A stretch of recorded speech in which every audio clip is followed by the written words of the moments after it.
Ceci est un livre audio autogénéré par Google. Du même auteur. Capital Risque, les règles du jeu. Editions d'Organisation, Paris, 1985. Premier ouvrage paru en France sur le capital risque. Co-auteur du guide pratique du capital risque avec G. Copin et P.J. Rogel, INTEREDITIONS, Paris, 1988. Innover pour gagner. Duno, Paris, 1991. Traduit en espagnol sous le titre INNOVAR para GANALRLIMUSANORIEGA Editores, Mexico, 1994. Capital risque, mode d'emploi. Préface de Monsieur Raymond Barre. Editions d'Organisation, Paris, 1998, 2000, 2001, best-seller.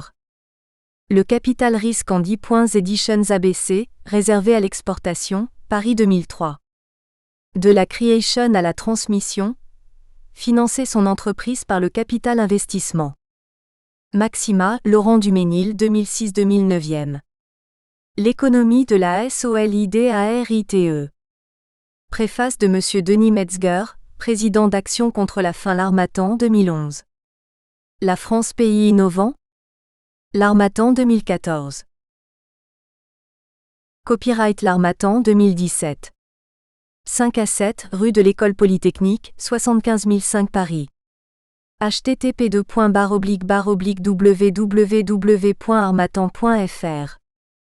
ISBN 978 2 343 12 074 4. EAN 9 782 343 120 744. Préface de Monsieur Olivier Millet. Capital Investissement Français, The Next Big Thing. Président de la FIC. Association française des investisseurs pour la croissance. Président du directoire d'Euraseo, PME. 1985-2017, 32 années séparent la première édition du livre de Pierre Battigny et cet ouvrage. En 1985, son livre fut ma première lecture de découverte de ce nouvel univers du capital investissement. J'avais 21 ans, j'étais jeune diplômé et je rêvais de faire ce métier d'actionnaire d'entreprise.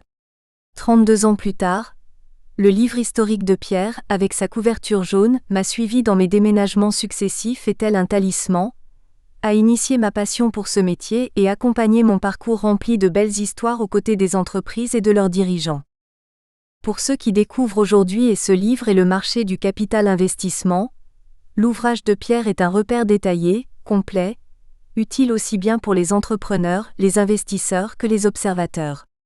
Sa connaissance à 360 degrés du monde du capital investissement fait de Pierre l'un des plus fins connaisseurs et des plus solides promoteurs du secteur. Pour cela et au nom de la FIC et des 300 sociétés et fonds de capital investissement membres de notre association professionnelle, que Pierre en soit chaleureusement remercié. Si le monde a bien changé en 3 décennies, le capital investissement français a lui aussi traversé une mutation profonde dont nous ne percevons que la partie émergée. Purement financier à l'origine, le métier est devenu celui d'accompagnateur des entrepreneurs. Il s'est construit au fil des histoires individuelles un partenariat de confiance entre actionnaires et chefs d'entreprise qui produit de la croissance durable, de la création d'emplois, le maintien de centres de décision en France et des revenus fiscaux pour la France. L'augmentation des capitaux disponibles pour s'investir dans les entreprises françaises non cotées, start-up, PME et ETI, et du nombre d'entreprises et d'entrepreneurs ayant fait le choix de s'ouvrir au capital investissement témoigne d'un lien renforcé entre le capital et le travail, entre l'épargne qu'elle soit française ou internationale et le talent d'innovation et managérial de nos entrepreneurs. Ma conviction est que le capital investissement va s'installer durablement comme une 4e voie capitaliste, aux côtés du capitalisme familial, de celui d'État et le capitalisme boursier. Il lui faudra toutefois encore franchir quelques étapes pour passer du stade actuel de tolérer à celui d'accepter, et pour que soit reconnue son utilité économique et sociale, bien réelle. C'est en intégrant notamment les enjeux de la RSE, responsabilité sociale des entreprises et les bonnes pratiques ESG, environnement, social, gouvernance, que les sociétés et fonds de capital investissement sensibiliseront les investisseurs qui cherchent à s'investir dans les entreprises non cotées, et qu'ils donneront à cette nouvelle forme de capitalisme moderne, professionnel, de proximité et à visage humain ses lettres de noblesse. Alors que l'empreinte économique et l'impact sociétal du capital investissement français sont à l'œuvre, la lecture de ce livre de référence est un guide pour mieux comprendre ce monde en mutation et en perpétuelle transformation. Olivier Millet, président de l'AFIC, Association française des investisseurs pour la croissance, et président du directoire d'Eurazeo PME. Introduction. Sous l'appellation de capital investissement, le financement des entreprises est un secteur en pleine activité depuis quelques années. Certes, on ne peut pas prétendre que toutes les entreprises trouveront les financements dont elles ont besoin, mais le marché s'est ouvert et de très nombreux acteurs, des secteurs privés ou publics sont apparus, capables d'apporter des sommes importantes à des entrepreneurs créateurs, développeurs ou repreneurs. Un exemple significatif de cette activité, l'actualité financière d'un jour ordinaire de septembre 2016. Pour cette seule journée, plus d'une dizaine de nouveaux fonds d'investissement ont annoncé leurs projets. Qu'on en juge.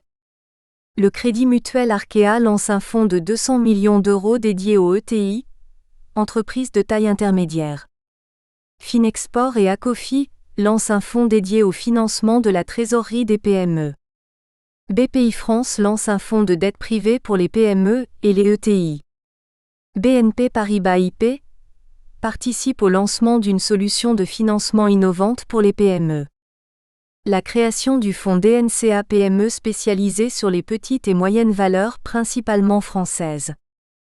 Trusto Finance présente le fonds Trusto ROC PME spécialisé dans les valeurs petites et moyennes. Talence Gestion présente le fonds Talence Sélection PME spécialisé sur les petites et valeurs moyennes de la cote française, Alternext. Hamilton Am présente le fonds Hamilton Am Small Cap. Et encore. Daphne le fonds qui veut bousculer le marché, avec 150 millions d'euros levés auprès d'investisseurs divers et variés. Le Fonds européen d'investissement, la BPI ou BPI, incontournable, Fnac Darty, la Société Générale, Xavier Niel, Marc Simoncini. Rien que du beau monde pour refaire du neuf dans la technologie. Mais aussi SoftBank, un investisseur japonais, qui s'allie avec Riyad dans un fonds de 100 milliards de dollars pour investir dans l'Internet des objets. Toutes les journées ne sont pas aussi chargées, mais ces nouvelles sont significatives du réel changement en train de s'accomplir. Au total, sans compter SoftBank, au moins 1 milliard d'euros prêts à s'investir dans les PME. En réalité, il s'agit d'un véritable tsunami qui concerne le financement des entreprises nouvelles et technologiques et leur accompagnement par des entrepreneurs accompagnant d'autres entrepreneurs. Démarrage sur les chapeaux de roue en 2016. Levée de fonds, 14,7 milliards d'euros, plus 51% par rapport à 2015, dont 45% en provenance de l'étranger. 1900 entreprises financées pour 12,4 milliards d'euros, soit plus 15% 2015. Cet ouvrage se compose de 3 parties. 1. La description des métiers. Capital d'amorçage, capital risque innovation, c'est la nouvelle définition, capital développement, capital retournement et transmission ou opération à effet de levier. 2. La présentation des acteurs. La seconde partie présente en détail les différents acteurs et ils sont nombreux. Depuis les années 70, ils couvrent tous ces métiers, de la création à la transmission avec un grand professionnalisme. 3. Les bonnes pratiques. Le capital investissement ou private equity est aujourd'hui répandu dans le monde entier. Les opérations de montage des financements ne sont pas toujours très simples, mais on investit de la même manière en Chine, au Brésil, aux USA et en France, ce qui constitue également une sécurité pour tous les entrepreneurs. Pour terminer, quelques remarques et conseils. 1. La pratique de ces métiers continue d'utiliser une terminologie issue de leur pays d'origine, les pays anglo-saxons.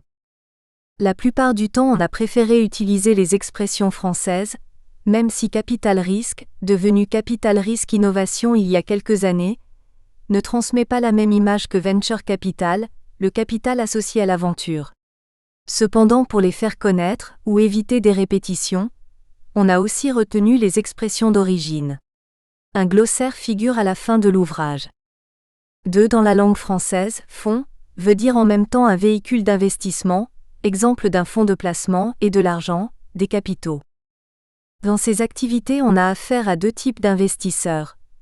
Les gestionnaires d'épargne longue tels les fonds de pension et les compagnies d'assurance, qui apportent des capitaux à ceux qui vont les investir, et les investisseurs qui investissent cet argent dans les entreprises et les accompagnent. On précisera quand c'est nécessaire de qui et de quoi l'on parle. 3. De nombreux exemples et cas concrets ont été retenus.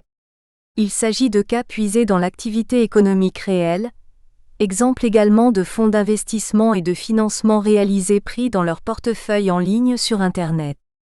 4. On a utilisé pour les montants mentionnés les abréviations suivantes. K euros pour milliers d'euros, M euros pour millions d'euros, MD euros pour milliards d'euros. Idem pour les dollars. 5. Il est conseillé aux entrepreneurs en phase de création de leur société, et parfois aux autres également, de se faire accompagner pour les parties financières, juridiques et fiscales.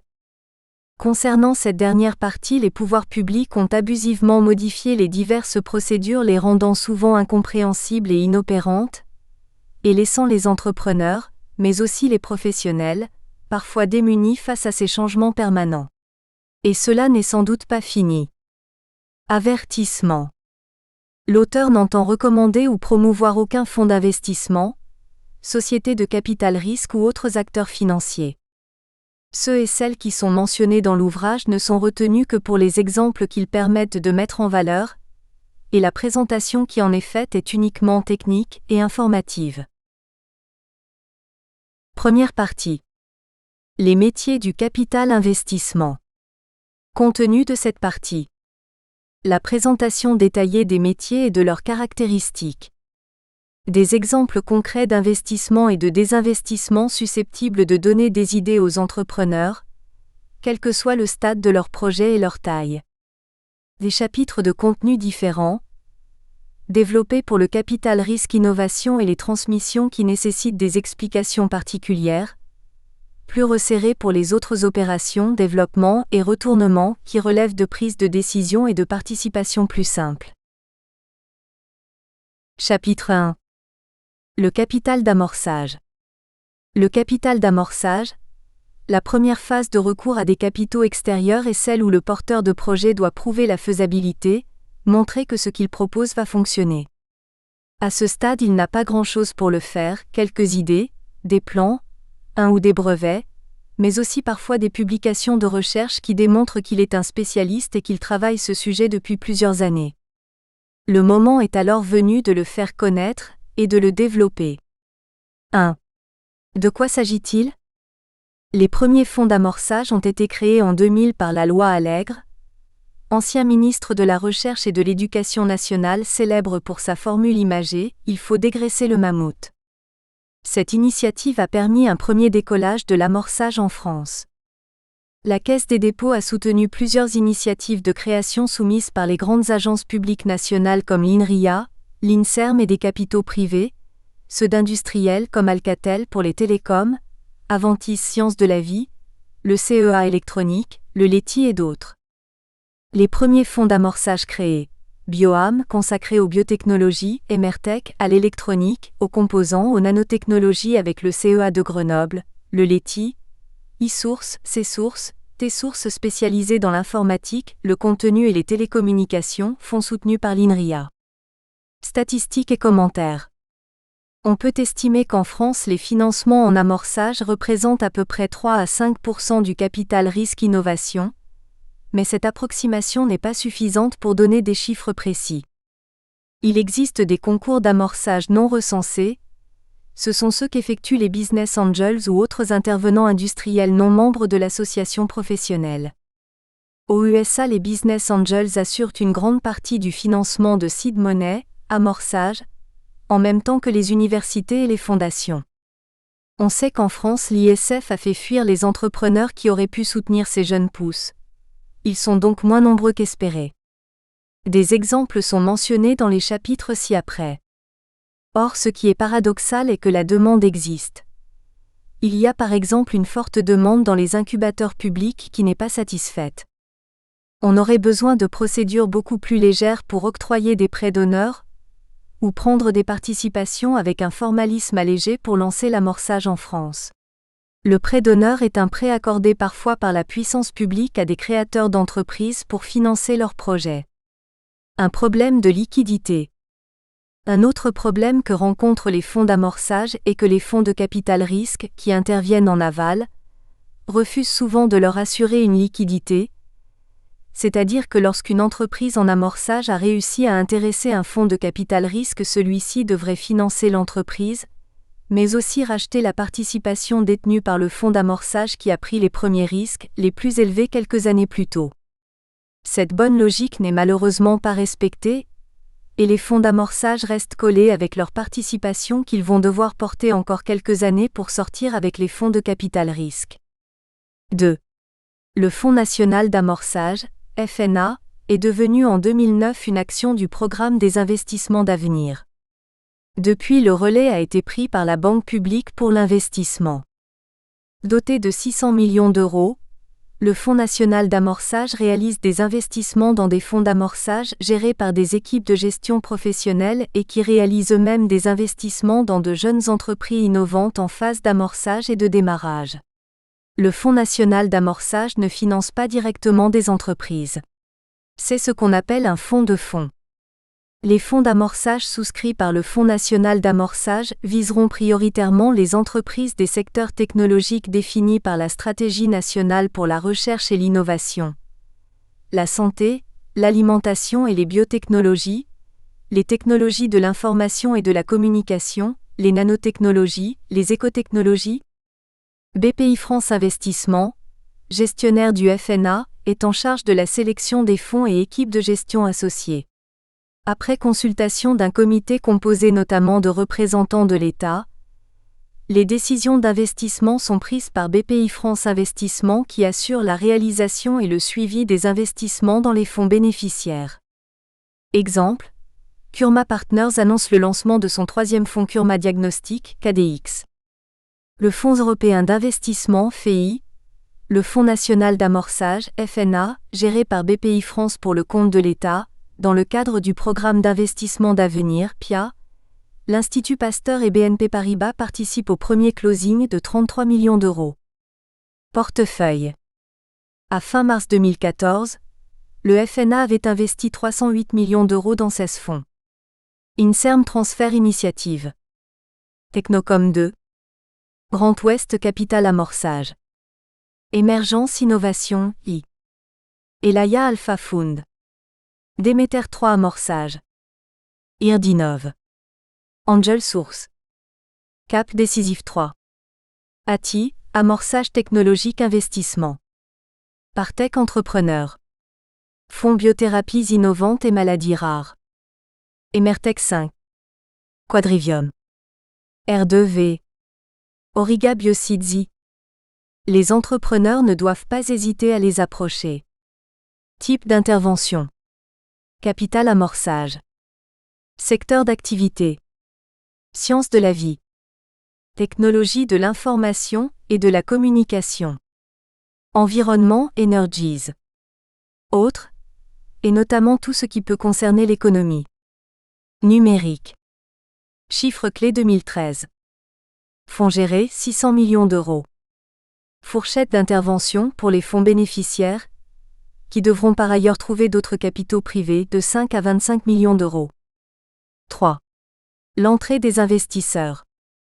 Lorsque la société a déjà été créée avec l'aide de Business Angels par exemple, des fonds d'investissement investiront directement dans la société. Si elle a été créée sous forme de SARL ou de SAS, ils demanderont qu'elle soit transformée en société anonyme par action lors de leur entrée ou plus tard. Dans ce dernier cas, ils demanderont un engagement ferme et écrit de l'entrepreneur de procéder à cette transformation.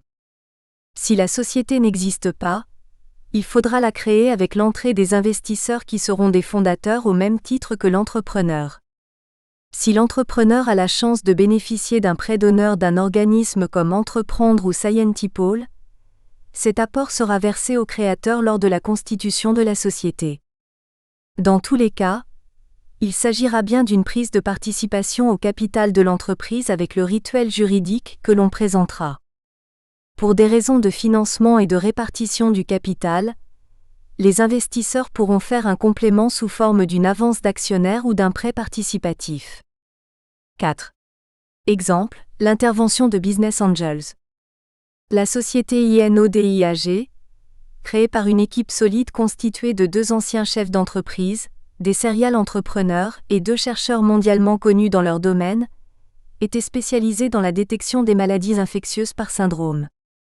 En l'absence de vrais fonds d'amorçage en France il y a quelques années, et devant la réticence des fonds de capital risque de s'engager dans un projet qu'ils ont trouvé trop en amont, les dirigeants ont été sollicités par de nombreux laboratoires d'analyse privés, des futurs clients, pour participer au financement de la société. Ils ont été séduits par l'innovation développée qui améliorait grandement le diagnostic, et qui devait être d'un coût beaucoup plus réduit qu'avec la technologie existante. En 3 interventions successives, sur une durée de 1 an, les Business Angels, dont certains découvraient cette activité pour la première fois, ont apporté 2,4 millions d'euros. bioMérieux, l'industriel français leader mondial dans le diagnostic a également pris une participation de 10% dans le capital, validant ainsi le projet, et donnant confiance aux personnes qui le soutenaient. La société Cell Tissue Progress, dans le domaine des biotechnologies également, a réussi à lever 700 000 euros auprès d'une dizaine de Business Angels qui ont permis la commercialisation d'un système automatisé pour la culture maîtrisée des cellules. C'est aussi grâce à l'intervention de Business Angels qui ont injecté 2,7 millions d'euros dans la société Price-Minister.com, que celle-ci a pu continuer ses activités avant que le fonds anglais 3i ne prenne le relais. 5. Problème. Comment laisser l'entrepreneur majoritaire dans la société tout en lui apportant suffisamment d'argent? Un exemple pour contourner cette difficulté est mettre en place les capitaux nécessaires. Le créateur estime qu'il a besoin de 500 kg € pour passer la première étape de faisabilité. Il peut apporter lui-même 100 kg €, la prime de départ de son ancien poste. Un fonds d'amorçage convaincu par son projet est prêt à l'aider pour le solde de 400 kg €. Si l'on crée une société au capital de 500 kg €, il est bien évident que le fonds sera majoritaire avec 80% des actions. Ce qui désespère immédiatement le créateur. Avoir travaillé 5 ans sur ce projet pour se retrouver avec 20% des actions, il n'est pas d'accord. Mais on va trouver une astuce pour justement le laisser majoritaire, en lui apportant l'argent nécessaire. Les 2 futurs associés vont créer une société au capital de 150 kg €, 100 et 50. Le créateur aura donc 66,6% des actions et le fonds d'amorçage 33,4%. Et pour compléter le financement, le fonds apportera 350 kg € sous forme d'un prêt d'actionnaire sans payer d'intérêt pendant 3 ans. Si malheureusement le projet ne débouche pas, les 2 associés auront perdu chacun leur mise, et le créateur beaucoup plus. Si au contraire cela débouche sur une première étape, un prototype par exemple, cela peut attirer de nouveaux investisseurs, Business Angels par exemple ou un fonds de capital risque innovation intéressé. À ce moment, on restructurera le financement et le bilan. 6. Le fonds d'amorçage Scientipol et les services apportés aux créateurs. L'accélérateur francilien du premier million d'euros de chiffre d'affaires. 120 kg € de financement à taux 0% et 3 ans de services d'accélération pour les start-UPS innovantes.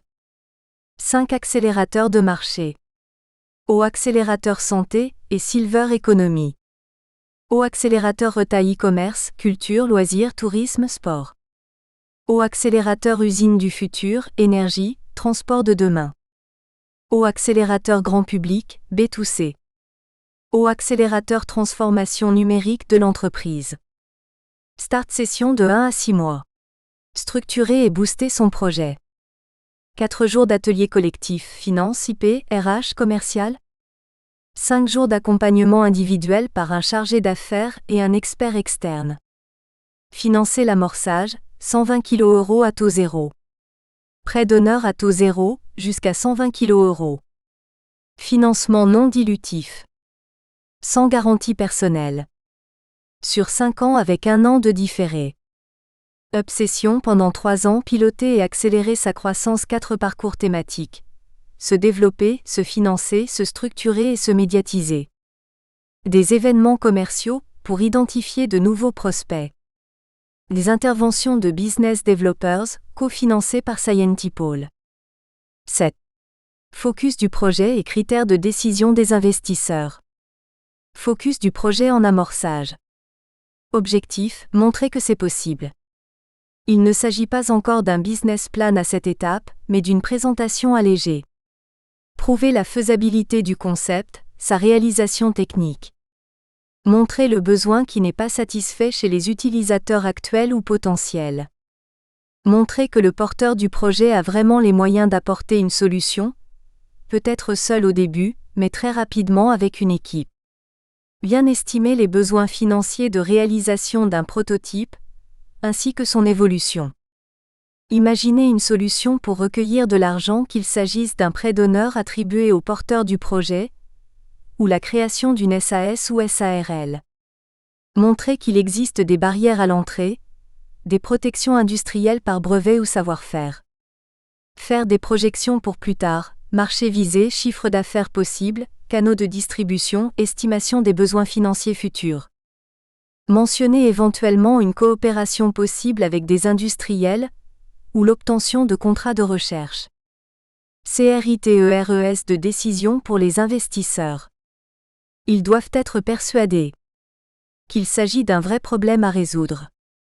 Que le porteur du projet, par ses expériences et ses compétences, est le seul à pouvoir développer cette solution. Qu'on pourra vraiment faire une entreprise rentable avec cette technologie. Qu'il s'agit d'un marché dont la taille est suffisante, et peut-être mondiale. Ce n'est pas l'importance des besoins financiers qui l'emportera, mais en définitive la conviction que la réalisation est possible et sera fructueuse. Que peuvent apporter les investisseurs en plus de l'argent? Chapitre 2. Le capital RISQEINNOVATION. Le capital risque français a 47 ans en 2017. Démarré modestement par Sofinova au début des années 1970, il a connu une croissance très forte dans les années 1999-2000, et depuis un certain ralentissement. Mais on remarque ce phénomène dans tous les pays dans lesquels il s'est acclimaté. Pendant cette période, il s'est aussi professionnalisé sous l'influence de relations fréquentes avec les USA et le Royaume-Uni. Et à ce jour, dans les années 2015-2020, il est en plein essor, concernant des sociétés aussi diverses que Uber, Airbnb, les fintech, insurtech, les objets connectés, les biotechnologies, les dispositifs médicaux, les cleantechs, l'électronique, les logiciels, relevant pour la plus grande part des métiers de l'amorçage, du capital risque innovation et développement. 1. Statistiques et commentaires. Source AFIC. Ces statistiques de l'AFIC regroupent les investissements en création et post-création, moins de 3 ans d'âge. Ces chiffres montrent malheureusement une stagnation persistante qui s'explique principalement par les moyens modestes dont disposent les fonds de capital risque innovation qui distribuent la pénurie, et cela en pleine crise. Ils recouvrent une double réalité. Quelques concours importants dans des second ou troisième tours de financement, notamment dans les biotechnologies, et beaucoup de petits concours qui ne permettent pas toujours aux entrepreneurs de réaliser leurs projets rapidement. Il faut savoir que dans les classements des pays innovants, la France ne pointe qu'aux 12 errants en Europe et aux 23 errants dans le monde. Elle est cataloguée pays suiveur. Tableau de bord de Bruxelles. Et il faut aussi noter que le concours moyen pour une très jeune entreprise aux USA est de 10 millions de dollars, soit 8,5 millions d'euros, contre 1,5 million d'euros en France, x 5,6. On note cependant une réelle reprise des investissements depuis l'émergence de l'économie numérique, 2015, dans laquelle les Français sont bien placés, concurrençant même les champions américains, anglais et allemands. Ainsi, Ernst & Young estime à plus de 2,2 milliards d'euros les investissements réalisés en France dans la rubrique Capital Risque Innovation pour 574 opérations en 2016, un concours moyen de 3,8 millions d'euros par entreprise, une forte avancée. 2. L'entreprise doit posséder un avantage comparatif significatif. 2.1. En réalité, le capital risque innovation ne finance que des entreprises qui ont à un moment donné, et principalement au démarrage, un avantage comparatif significatif par rapport à une concurrence parfois déjà établie. Le principal avantage comparatif et qui confère un avantage durable est en général l'avantage technologique. On sait que les petites entreprises sont souvent les découvreurs des innovations, et les dernières révolutions industrielles aux USA le montrent. Les révolutions industrielles qui ont bouleversé l'industrie et les services sont issues des jeunes entreprises de technologie. Celles des microprocesseurs avec Intel et Motorola dans les années 1970. Celle de la micro-informatique rendue possible par la précédente, avec Apple et Microsoft. Celle des biotechnologies Genentech et Amgen. Celle de l'Internet avec les succès d'aujourd'hui, Google, eBay, Amazon. Et la cinquième multiforme dans laquelle nous sommes, les innovations tirées par les GAFA, Google, Amazon, Facebook, Apple, les champions de l'économie numérique. Détenir un avantage technologique, c'est bénéficier d'une protection face aux concurrents qui n'en auraient pas, une barrière à l'entrée. On a cependant vu des sociétés de services réussir parfaitement leur décollage. Mais les avantages comparatifs ne sont pas tout et doivent aussi être complétés par des managers expérimentés, qui viennent souvent de grandes entreprises, des stratégies particulièrement adaptées, et de l'argent. 2.2. Une entreprise leader, une entreprise unique. Une entreprise leader, ce n'est pas comme on pourrait le penser celle qui réalise le plus gros chiffre d'affaires. C'est une entreprise qui a réussi à imposer des produits qui font la différence, qui a imposé ses standards, sa marque, et qui gagne de l'argent pour s'autofinancer. Ces marchés peuvent être régionaux, nationaux, européens ou mondiaux. Poilane, célèbre boulanger parisien, est leader à Paris et en France pour son concept et ses produits, et pourtant sa société ne réalise pas le plus gros chiffre d'affaires de la boulangerie en France. Inventel Livebox n'est pas le plus gros des fabricants dans le secteur des télécommunications, mais la société a des produits protégés qui la mettent à l'abri de concurrents opportunistes. Hermès est un leader dans les carrés de soie, et pourtant bien loin de LVMH en termes de chiffre d'affaires et de capitalisation boursière. Ceci pour préciser que l'entreprise leader devient une entreprise unique, et que les investisseurs en capital risque ou capital développement cherchent des entrepreneurs qui pourront devenir des leaders. 3. Réponse aux questions posées le plus fréquemment par les créateurs d'entreprises. Nous venons de constituer une société avec un capital de 15 000 €. Il s'agit pour le moment d'une SARL que nous transformerons en société anonyme, avec l'entrée au capital des investisseurs. Nos investisseurs nous proposent de prendre 33% du capital avec un apport de 1 million €. Comment est-ce possible?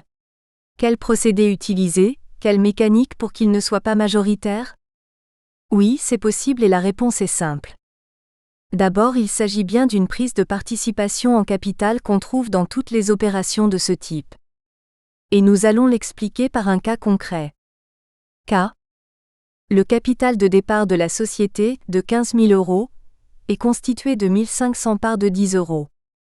La société est évaluée par les financiers, à ce stade, 2 millions €, en raison des apports intellectuels qui sont faits par les fondateurs et d'un business plan très prometteur. Le processus d'augmentation de capital sera donc le suivant. Si la société est évaluée 2 millions €, chaque part actuelle vaut donc 2 1 500 égale 1 333,33 €, pour une part dont la valeur nominale est de 10 €. En apportant 1 million €, les investisseurs vont donc souscrire à de nouvelles parts estimées à 1 333,33 € chacune. Ils vont donc obtenir 1 million sur 1 333,33 égale 750 parts de 10 € chacune de valeur nominale. Leur apport se compose de souscription au capital, 750 parts nouvelles de 10 € égale 7 500 €, ceci est la stricte augmentation de capital. Le solde, 1 million moins 7 500 est égal à 992 500 est appelé la prime d'émission qui sera portée au passif du bilan juste en dessous de la ligne capital social. Le nouveau capital est donc de 1 500 parts anciennes plus 750 parts nouvelles résultant de l'augmentation de capital égale 2 250 parts de 10 €, soit un capital social qui passe de 15 000 à 22 500 €. La répartition du capital est la suivante. Fondateur, 1500 parts soit 66,7% du capital. Investisseur, 750 parts soit 33,3% du nouveau capital social. L'équation est résolue. En apportant 1 million d'euros à une société qui a un capital de 1500 € et qui est valorisée 2 millions d'euros, les nouveaux entrants ne détiendront qu'un tiers du capital et laisseront donc les fondateurs très majoritaires. Sort de la prime d'émission. La prime d'émission, dans ce cas d'un montant considérable 992 500 €, appartient à tous les actionnaires de la société dans la limite de leurs droits, c'est-à-dire selon la répartition du capital. Elle n'appartient ni aux anciens ni aux nouveaux, mais à chacun. Pour donner à la société un capital social significatif, on pourra intégrer tout ou partie de la prime d'émission au capital social. Le nombre total de parts sera augmenté, mais la répartition du capital ne changera pas, 2 tiers, 1 tiers. Pour clore l'opération, on transformera à ce stade la SARL en société anonyme par action en augmentant le capital pour le porter au capital légal minimum par incorporation d'une partie ou de la totalité de la prime d'émission. 4. Pour les inventeurs et détenteurs de brevets. 3 voies possibles s'offrent aux inventeurs possesseurs de brevets. 4.1. Vendre le brevet à un industriel qui l'exploitera. Dans ce cas, il touchera un cash lors de la cession, un montant faiblement imposé, 15%. 4.2. Céder là où les licences d'exploitation, de fabrication et de vente moyennant des royalties pour le propriétaire des brevets. Il pourra également choisir un cash et des redevances, royalties, qui lui seront versées pendant une dizaine d'années en fonction des ventes réalisées. À lui de mettre en place un contrôle permettant de s'assurer des vrais chiffres de vente. Il pourra éventuellement apporter des améliorations au brevet, en faire bénéficier l'industriel et obtenir de nouveaux avantages financiers.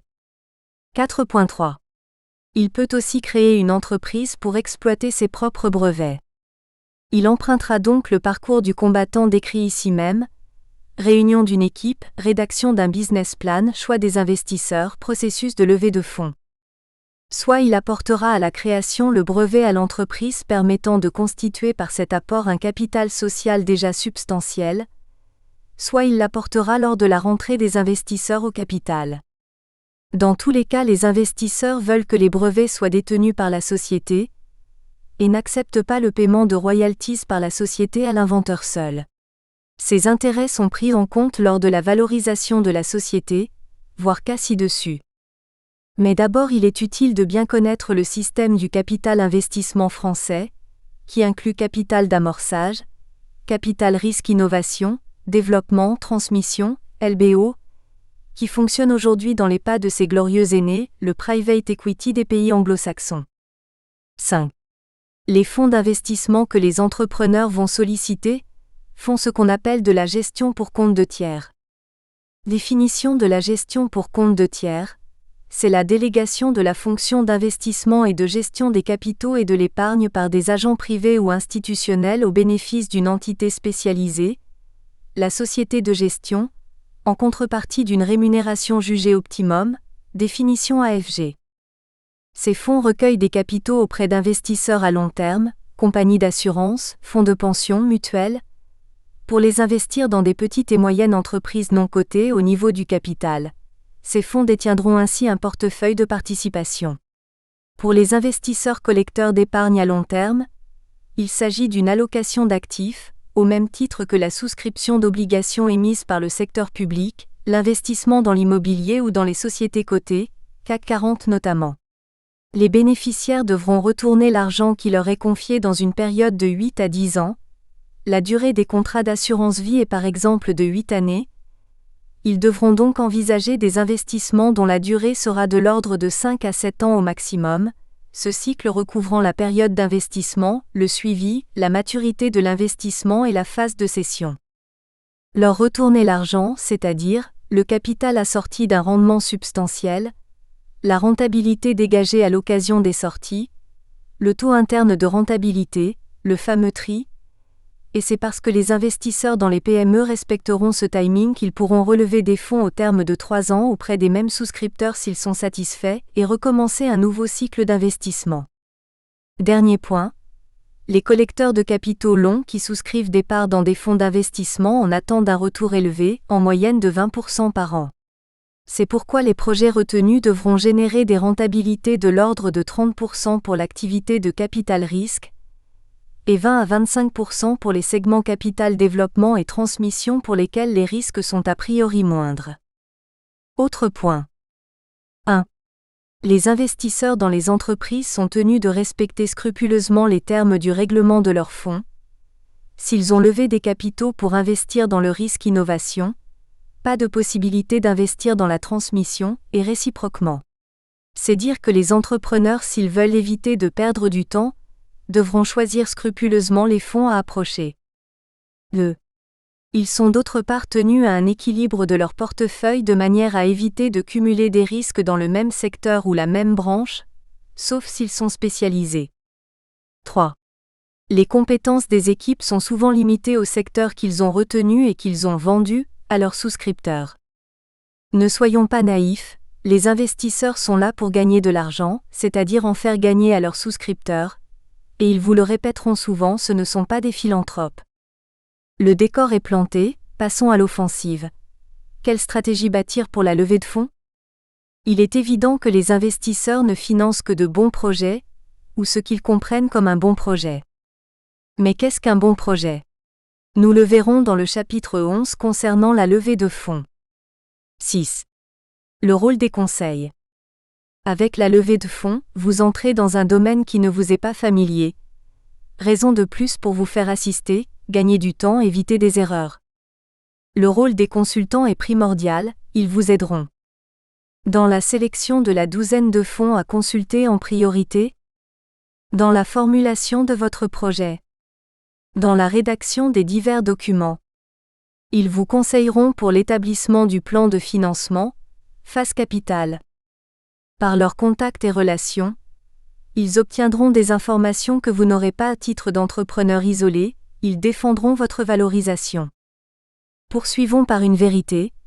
C'est un métier où il y a plus de déçus que de satisfaits. On parle des entrepreneurs bien sûr, les investisseurs ne financent qu'un projet sur 100.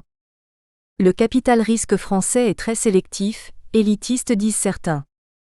Ce n'est pas une raison pour vous décourager, car cela fait quand même près de 500 investissements par an, premier tour et tour ultérieur réunis, dont 5% en phase d'amorçage, et bientôt plus de 1000.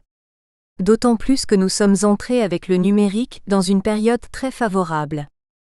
En réalité, cet état de fait ne fait que refléter la jeunesse de cette activité dans un pays où l'esprit d'entreprise a eu du mal à faire son chemin, et pour lequel les investisseurs qui disposaient de capitaux à long terme préféraient encore financer le déficit public, qui procurait sécurité, rentabilité, liquidité, aux investissements industriels dans des PME, dont on sait aujourd'hui que c'est pourtant la classe d'actifs la plus rémunératrice. 7. De nouveaux fonds d'investissement. Nous avons indiqué dans l'introduction une série de nouveaux fonds d'investissement, qui viennent d'être levés par des acteurs divers et variés. C'est la preuve d'un renversement très important aussi bien pour les acteurs français que pour les fonds étrangers qui investissent en France. Cette concurrence est très favorable aux jeunes entreprises qui auront le choix des investisseurs. 8. Quand les gros s'intéressent aux petits. De grands industriels, français et étrangers mettent en place des comités chargés de détecter les entreprises innovantes pour les financer, les racheter voire les fusionner avec d'autres compagnies. D'autres ont déjà constitué des fonds d'investissement pour prendre rapidement des participations dans des sociétés proches de leur secteur d'activité. C'est l'activité du corporate venture qui est développée au chapitre 8, paragraphe 7. L'État leur a même concocté un régime spécial pour taxer les plus-values qu'ils pourraient éventuellement dégager, en cédant leur participation. Le renouveau des grands groupes va s'appuyer sur les nouvelles entreprises, les start-ups que ces groupes vont progressivement intégrer pour faire des sauts pas forcément technologiques, mais des sauts d'innovation. 9. Étude de cas, MedTech, exemple d'investissement et de sortie. Juillet 2002. Après 8 années consacrées à la robotique chirurgicale, Bertin Naum fonde Medtech en 2002 à Montpellier, société spécialisée dans la conception et la fabrication de systèmes robotiques innovants d'assistance à la chirurgie. Cette année-là, il a été classé 4e personnalité la plus innovante au monde par une revue canadienne. Mars 2006, Medtech démarre son activité en concevant son premier robot pour la chirurgie orthopédique, dont les brevets sont vendus au groupe américain Zimmer. En fait, la société n'a pas les moyens financiers de se développer et de vendre elle-même les robots. Février 2007, Medtech s'oriente vers le domaine de la neurochirurgie avec le robot Rosa Brun. Mai 2008-septembre 2009, Medtech obtient l'homologation de son robot par le marquage CE, la possibilité de vendre son produit en Europe. C'est le lancement commercial. Novembre 2009, la société obtient son homologation aux USA et peut commencer ses ventes en Amérique. Février-mars 2011, en février la filiale américaine est créée et en mars est conclue la première vente aux USA. Avril 2011, la société se développe sur le marché de la chirurgie du rachis, le programme Rosa Spine est lancé. En février 2012, la première vente se concrétise en Chine. Avril-mai 2013, la société remporte le prix annuel de l'entreprise européenne de la robotique chirurgicale. En mai, 1000 chirurgies ont déjà été réalisées. Juillet 2013, la société renforce ses moyens par le recrutement de 20 nouveaux collaborateurs, en partie pour les USA. Financement de la société. Fin 2012 début 2013, le fonds parisien New Fund, qui soutient Medtech depuis 2010, a investi 2 millions d'euros, tandis que les fonds régionaux Midi Capital et Soridec ont respectivement apporté 1,5 million d'euros et 550 000 euros. Un business angel est également présent au capital. Le capital est réparti comme suit. Le dirigeant 45% et les 3 fonds d'investissement 41%, 14% au personnel et des tiers. Fin 2013, la société lève 20 millions d'euros sur le marché boursier Alternext. Le dirigeant est ramené à 28%, les 3 fonds à 26% et le public possède 37%. Capitalisation de la société pour cette introduction en bourse, 54 millions d'euros, valeur de la société. Remarque, la société a sans doute bénéficié de concours publics pour faciliter son démarrage, mais on ne les connaît pas. Mais l'histoire ne s'arrête pas là. Mi-2016, on apprend que Medtech est en voie d'être racheté par son partenaire américain Zimmer Biomet pour la somme de 164 millions d'euros. Une partie de l'équipe recherche restera en France. À signaler que les actions avaient été émises sur Alternext à 27 € l'une et qu'elles ont été rachetées en septembre 2016 à 50 € l'une. Taux de rendement interne, TRI pour les personnes physiques qui ont souscrit à l'augmentation de capital en bourse, durée 3 ans égale 23%. Bien mieux que la caisse d'épargne. Bien sûr, on peut se désoler de la vente de cette pépite française. Mais il faut bien constater que le marché de ces robots chirurgicaux est aux USA, et que les hôpitaux américains souhaitent avoir leurs fournisseurs et partenaires sur place.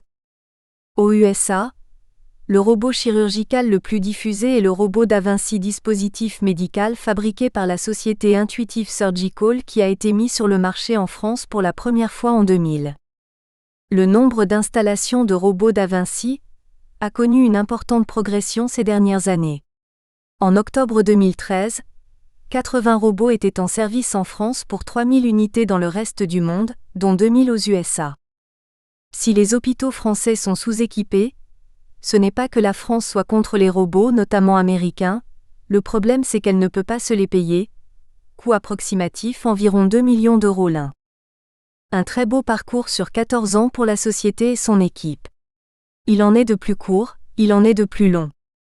Début 2017, M. Naum a annoncé qu'il rentrait en France avec une partie de son équipe pour créer une nouvelle société dans le domaine instrumentation médicale. 10. Innovation et agriculture. Les acteurs du capital innovation ne s'intéressent pas seulement aux entreprises du médical, du numérique ou d'autres secteurs pointus. Par exemple, Capagro est le premier fonds français de capital innovation dédié à l'agronomie, l'agriculture, l'agroalimentaire, la nutrition et aux valorisations industrielles et énergétiques de la biomasse, secteurs dans lesquels l'innovation n'est pas absente. Exemple de société financée. CRYOLOG, des étiquettes intelligentes pour la lutte contre le gaspillage alimentaire. YOOJI, nouvelle génération d'alimentation pour bébés. Vitam Ferro, vaccins et immunostimulants pour animaux d'élevage. Nayo, robot agricole autonome. MATAHI, boisson énergisante à base de baobab. FORCEA, diagnostic non destructif en temps réel pour l'agriculture et la viticulture de précision. D'autre part, Daphne et Kima Ventures, le fonds de Xavier Niel, ont pour leur part financé la société Agricool spécialisée dans l'agriculture urbaine dont un méga-conteneur est installé dans le parc de Bercy à Paris. 11. Exemple de financement très actuel en risque innovation. Fonds Idinvest, confère le site www.idinvest.com, généraliste et notamment numérique. Criteo société cotée, spécialiste du ciblage publicitaire personnalisé sur Internet, investissement de mars 2006. Deezer, plateforme d'écoute musicale en streaming, juillet 2009. Frishti, livraison de repas de qualité au juste prix, juillet 2009. SECRETESCAPES, séjour dans des hôtels de luxe, février 2006. PLANDAY, planification de l'affectation du personnel dans le cloud. Mythique société cotée, site de rencontre en ligne, septembre 2004. EKINOPS société cotée, optimisation des réseaux de transport optique, juin 2011. WeThings, conception d'objets connectés pour le bien-être et la santé, juillet 2013. Adocia société cotée, biotechnologie, octobre 2007. Auris Medical, médical, décembre 2007. Fonds SOFINNOVA, CF site www.sofinova.fr, spécialisé médical et biotechnologie. En 40 ans, 500 sociétés financées et accompagnées. Dernière levée de fonds, 300 millions d'euros. IOMIX Therapeutics. Biopharmaceutical Company developing cancer therapeutics based on novel immune checkpoint targets. Stantisten. DBV Technologies, coté à Paris et sur le Nasdaq, diagnostic et traitement des allergies. Serenis Therapeutics, maladies cardiovasculaires et métaboliques. MDSTARTR, première collaboration entre le capital risque et l'industrie afin d'accélérer le développement d'idées médico-technologiques novatrices en Europe. Pixium Vision société cotée, système de vision bionique innovant. Fonds Omnes Capital, CF site www.omnescapital.com, généraliste et techno. HORAMA, thérapie génique pour le traitement de maladies génétiques en ophtalmologie. BABBLER, échange de contenu et d'actualité en temps réel entre les professionnels de la communication et les médias. INTERSEC, éditeur français de logiciels. MESDOCTEURSCOM, plateforme de téléconseil médical payant. Camrus, spécialiste de la location de mobilier dans l'événementiel. SENIORADAM, nouvelle technologie dans le domaine de la téléassistance. Toutes les nouveautés, FinTech, InsurTech, objets connectés, biotech, l'homme réparé, mais aussi les innovations plus traditionnelles, relèvent évidemment du capital d'amortissement. Nous espérons que vous avez apprécié cet aperçu. Pour continuer à écouter ce livre audio sur Google Play Livres, utilisez le lien dans la description de la vidéo.